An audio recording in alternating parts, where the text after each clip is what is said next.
What happens when a woman stops being nice? Carl Jung once revealed that beneath every mask lies a hidden shadow, waiting to be acknowledged. Today, I invite you to look beyond politeness, beyond pleasing others, and ask yourself, what truths have you buried for the sake of being accepted? This is not just theory, it is your journey, your awakening. The moment you stop being merely nice, you begin the path toward becoming whole. When we speak of what happens when a woman stops being nice, we must first understand what niceness really means in the psychological sense. Niceness on the surface is a social courtesy, a form of cooperation, but when niceness becomes a rigid identity, it is no longer an expression of the self. It becomes a mask, what I have called the persona.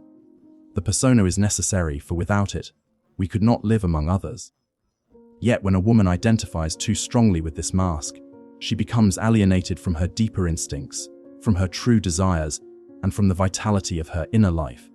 This alienation does not end in silence. It gives rise to a great and mysterious force, the shadow. Carl Jung described the shadow as the sum of all that the conscious personality refuses to acknowledge. It is composed of instincts, emotions, and impulses that the individual pushes into the unconscious because they conflict with the image she wishes to maintain. For the woman who has been conditioned to be endlessly accommodating, endlessly soft, endlessly agreeable, her shadow will contain all that is assertive, demanding. It will contain anger, defiance, sexuality, even creativity, anything that cannot fit into the narrow role of being nice. Yet repression does not destroy these forces, it merely drives them underground. Imagine a river dammed, its waters forced beneath the earth. The current still flows, and it gathers strength in the darkness. So it is with the shadow. The more a woman clings to the illusion of constant niceness, the more the shadow grows in power, waiting for its moment to erupt. And when it does, it often bursts forth in ways that surprise, even frighten, both the woman herself and those around her. Here lies Carl Jung's dark truth: the shadow will not be denied. If you refuse to face it willingly, it will manifest in compulsions, in moods, in sudden outbursts, or in the subtle sabotage of your own life. The woman who has lived too long in servitude to niceness may one day find herself filled with inexplicable rage or paralyzed by depression. These are not merely symptoms to be suppressed with further compliance. They are signals, messages from the unconscious, insisting that the shadow be recognized. But what does it mean to recognize the shadow? It means to turn toward those forbidden emotions and instincts with honesty rather than fear. To see that anger is not always destruction but also protection.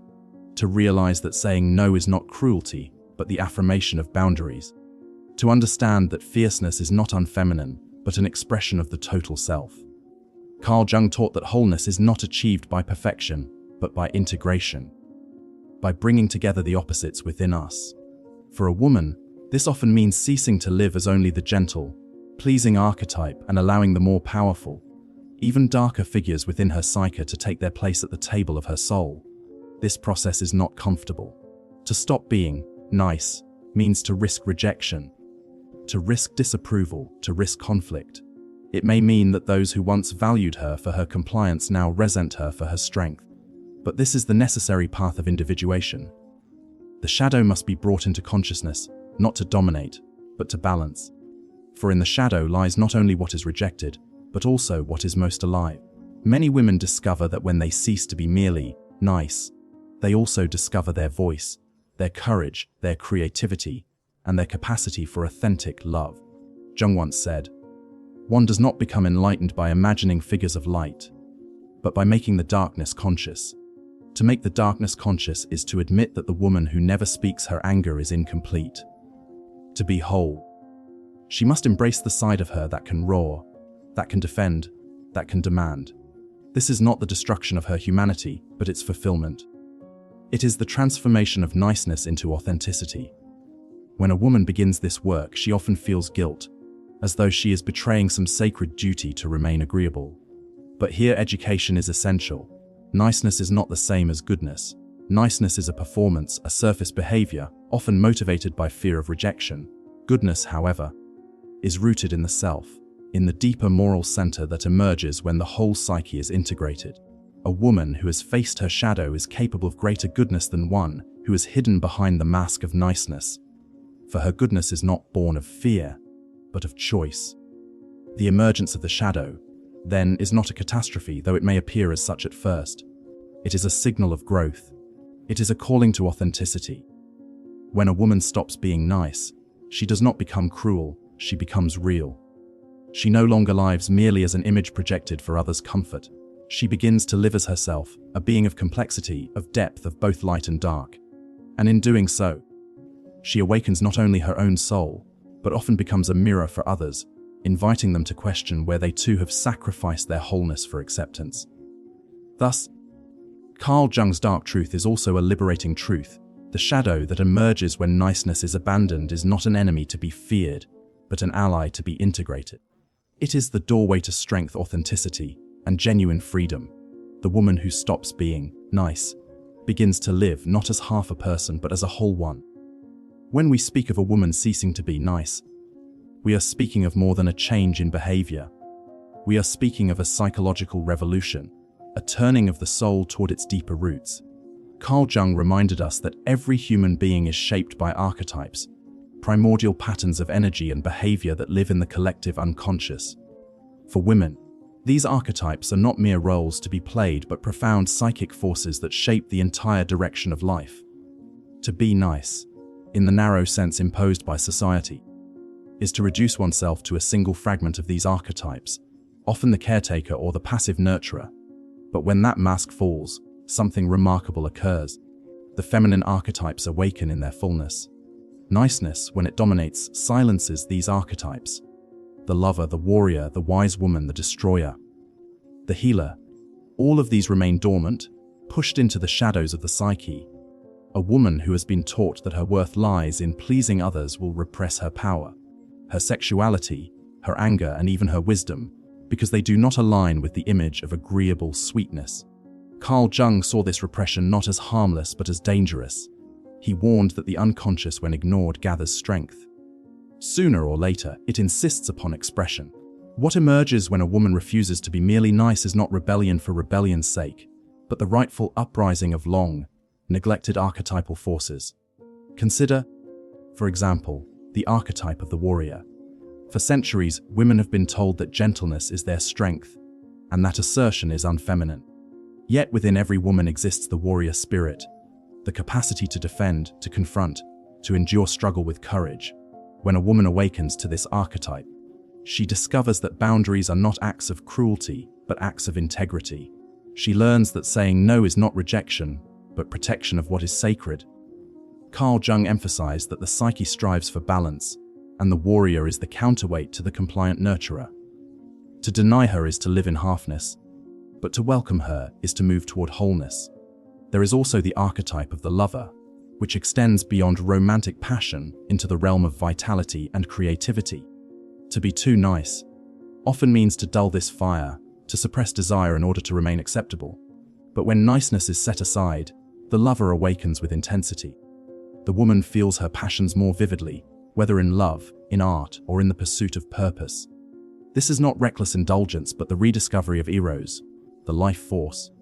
Jung observed that when eros is repressed, it does not vanish, it twists into anxiety, depression, or compulsive behavior.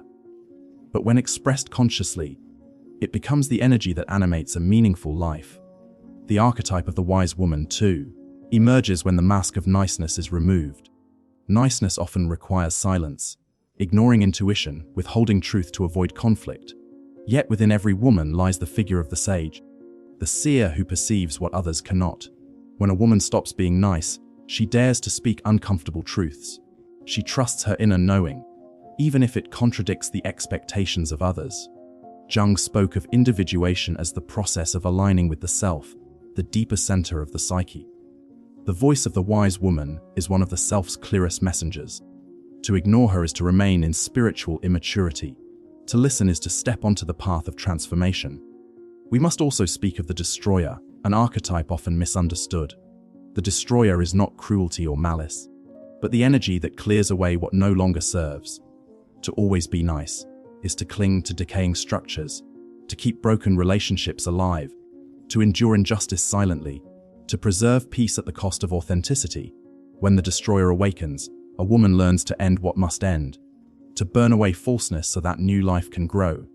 Carl Jung saw death and rebirth as central themes in the psyche. The destroyer archetype embodies this truth. Her fire is terrifying, but it is also the fire of renewal. The healer, too, comes alive when the facade of niceness falls.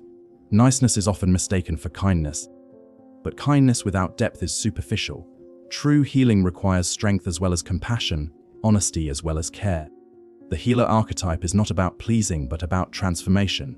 She heals by confronting wounds, not ignoring them. A woman aligned with this archetype becomes a source of profound restoration, not because she denies her shadow, but because she has embraced it and can therefore guide others toward their own wholeness. Carl Jung taught that archetypes are not chosen. They live within us as timeless realities. What a woman can choose is whether to repress them or to welcome them into consciousness. To be nice, in the limiting sense, is to repress, to force the fullness of the psyche into a narrow mask.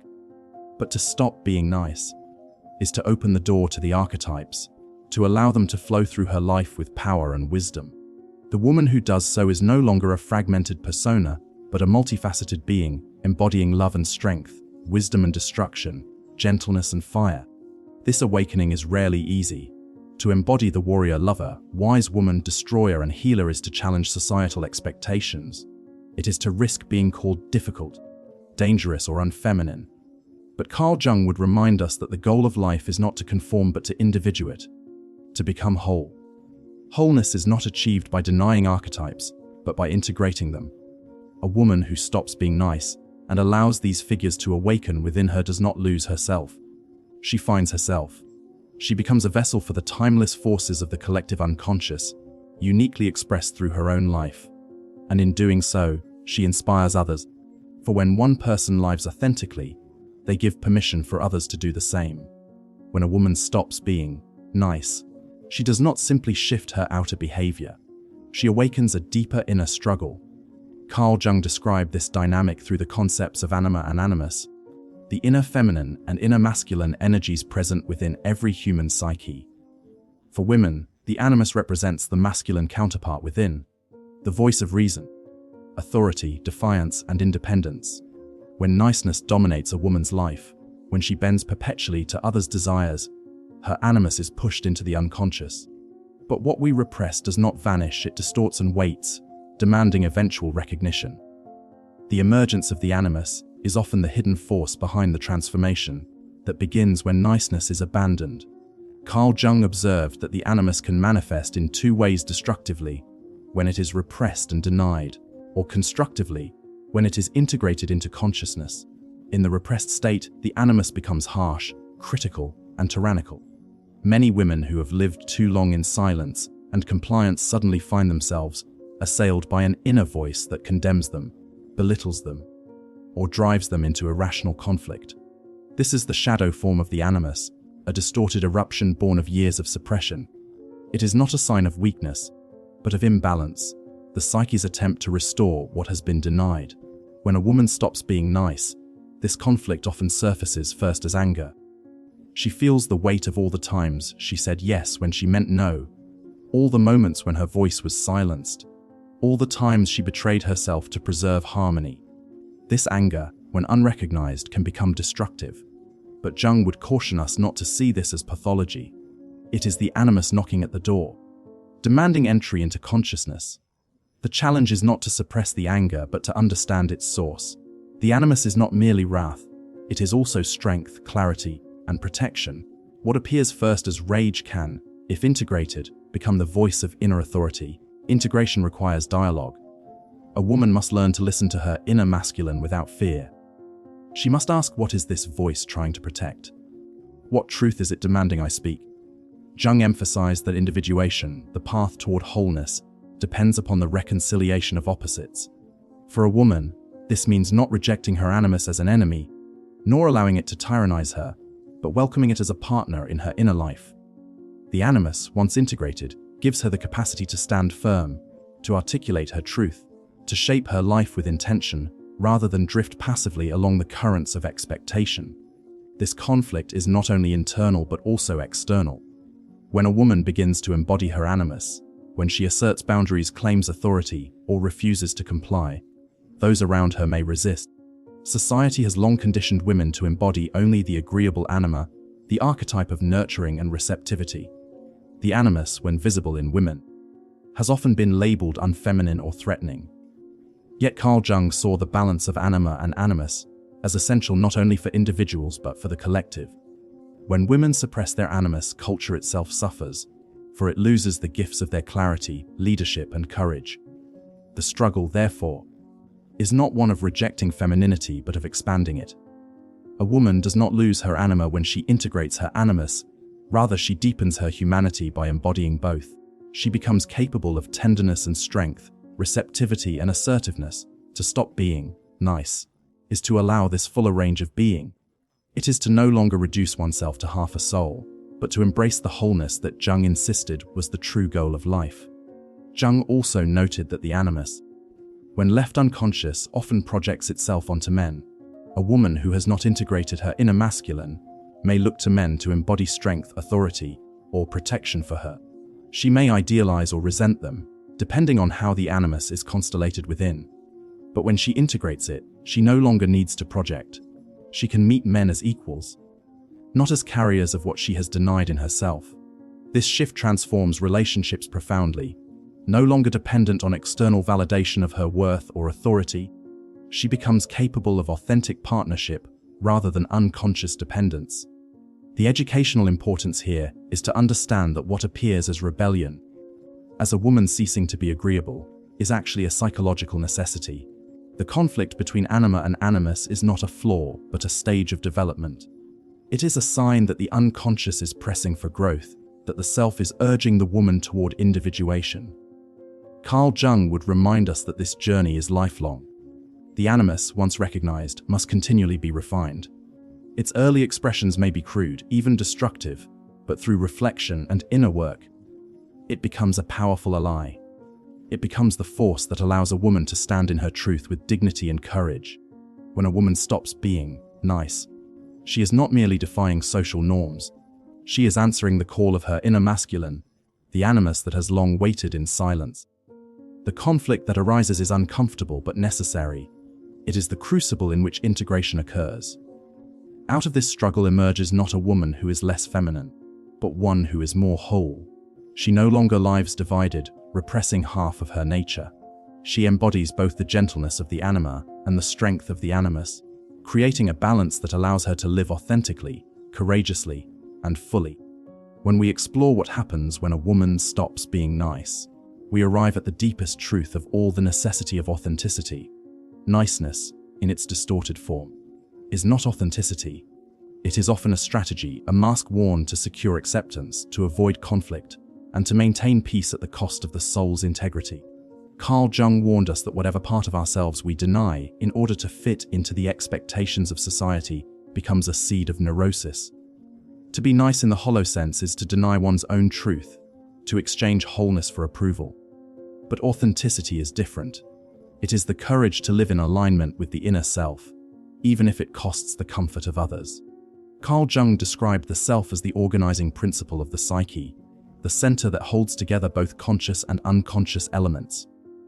The task of individuation, he said, is to align one's life with this deeper self rather than with the persona, the social mask created to satisfy external demands.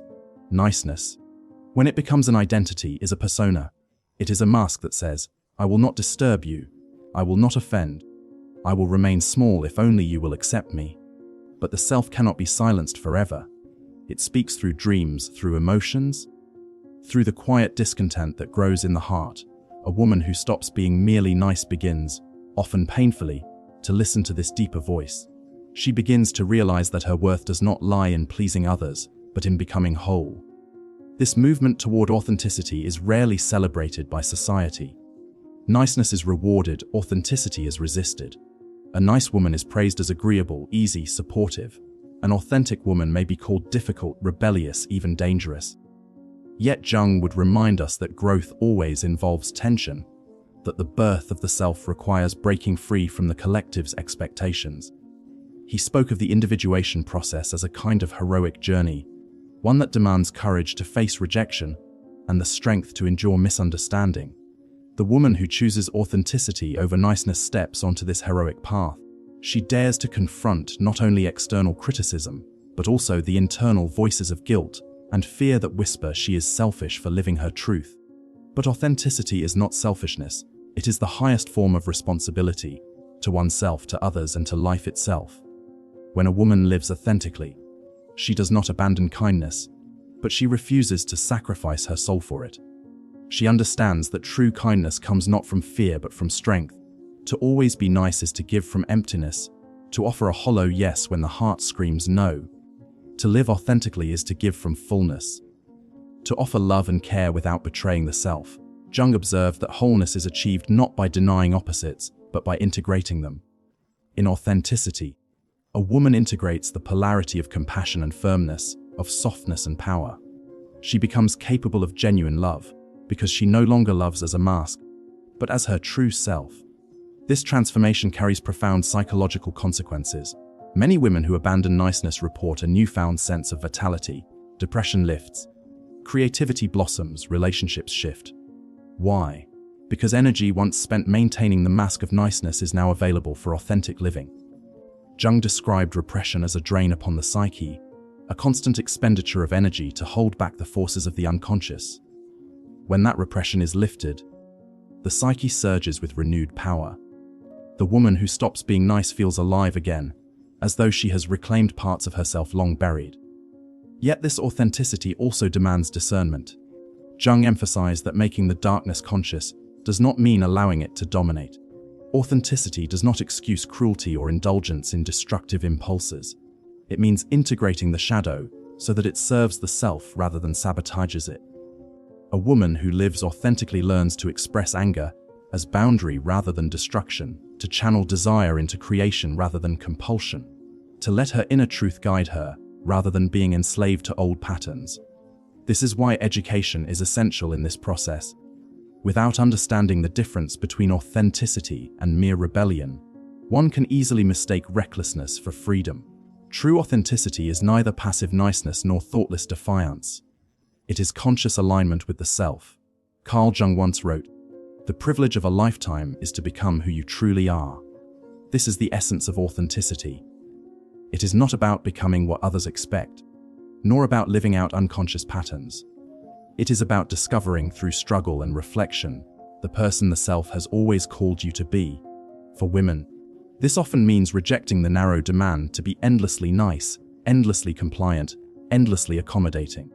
It means embracing the fullness of their humanity, its strength, wisdom, passion, and depth. When a woman stops being nice, she is not rejecting kindness. She is rejecting falseness. She is no longer willing to live divided, with her outer life disconnected from her inner truth. The psychological cost of such division is enormous, leading to anxiety, depression, and emptiness. But the reward of authenticity is liberation. She becomes whole, integrated, alive. She becomes a force not of superficial harmony but of genuine transformation, both for herself and for those around her. Jung taught that the individual who integrates the unconscious contributes to the healing of the collective. The authentic woman, by embodying wholeness, becomes a mirror in which others see their own hidden potential for truth. To choose authenticity over niceness, then, is not a small act. It is a radical act of courage. It is to walk the path of individuation, to bring shadow and light together, to live not as a mask but as a soul. And this is Carl Jung's final gift to us. The reminder that the journey to wholeness begins the moment we dare to stop being what others demand and begin to become who we truly are. Here's a unified Carl Jung-style conclusion for the full speech series, keeping it motivational, educational, and deeply humanized while tying together all 4 keynotes. And so, we return to the question, what happens when a woman stops being nicey? Carl Jung would tell us that she does not become less, she becomes more. The shadow emerges, and with it, the denied truths of her soul. The archetypes awaken, reminding her that she is not only the caretaker but also the warrior, the lover, the sage, and even the destroyer who clears the path for renewal. The anima and animus struggle within her, yet through their conflict she discovers balance, learning to embody both tenderness and strength. And above all, she learns that authenticity is greater than niceness. that living in truth is more vital than living in approval. The world may resist this transformation. Families, cultures, even entire societies often prefer the mask of niceness, for it keeps order, it avoids discomfort. But Jung's dark truth is also his liberating truth. Wholeness cannot be achieved without confrontation. To become who you truly are, you must face the darkness, embrace the shadow, and allow the self to emerge in its fullness. When a woman stops being nice, she ceases to live for others' expectations and begins to live from the depths of her own soul. She becomes a force of authenticity, and in doing so, she does not simply heal herself. She becomes a mirror, a guide, a spark for those still trapped behind their own masks. For the privilege of a lifetime, as Jung said, is to become who you truly are.